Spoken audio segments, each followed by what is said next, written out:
Dear friends, touch your heart and ask yourself, has your life and the lives of your friends and loved ones improved over the last 10 years?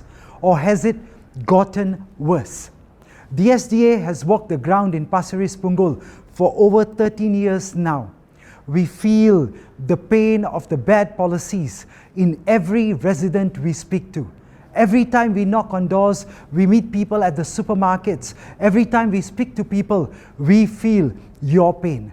Think about the young university graduate who is working in the supermarket as not even a supervisor, but just a cashier.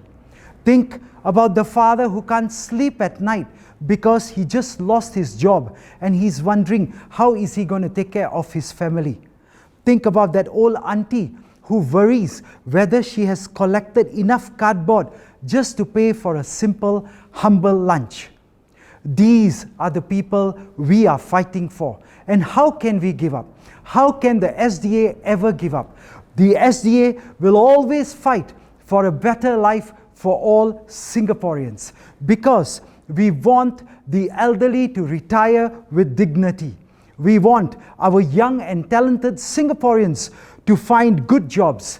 We demand the irresponsible government spending to be cut to ease the cost of living. And we will press, most importantly, for more assistance for needy Singaporeans to build our nation's greatest resources. That is you and I, our people.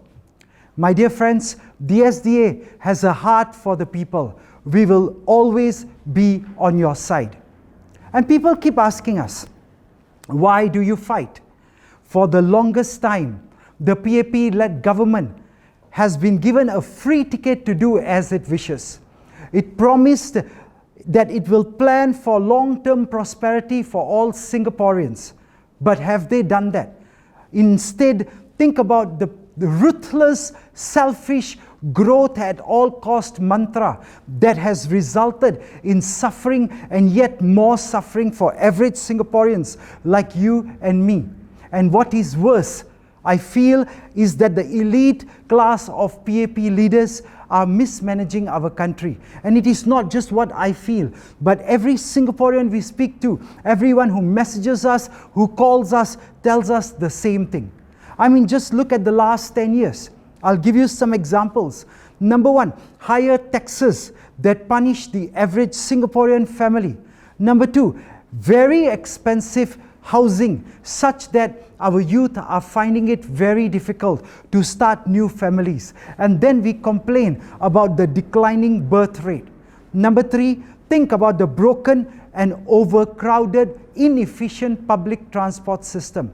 Every day, our fellow Singaporeans are tortured in that transport system. We need a change, my friends. Number four, very importantly, think of the irresponsible immigration policies that are depriving talented Singaporeans like you and me of good jobs. Think also, the rich are getting richer and the poor and the middle class are really getting hammered every day. Think about the weak leaders from the PAP inner circle that everybody is reminding me of, because we just went through the COVID-19 pandemic and every Singaporean says the weak leadership has been exposed. They are saying that our leaders are incapable of steering Singapore through tough times, and every Singaporean wants to have a change, and that's where we come in. Because ask yourself, till today, Singapore has achieved prosperity, but for who? Ask yourself, are Singaporeans a happy group of people? Because as a whole, Singaporeans no longer trust that a central government solely led by one party, the PAP, will bring prosperity and happiness to all, as we always remind each other in our daily pledge. In the next session, I will share with you the core pain points that the average Singaporeans of today are facing. Join me again soon.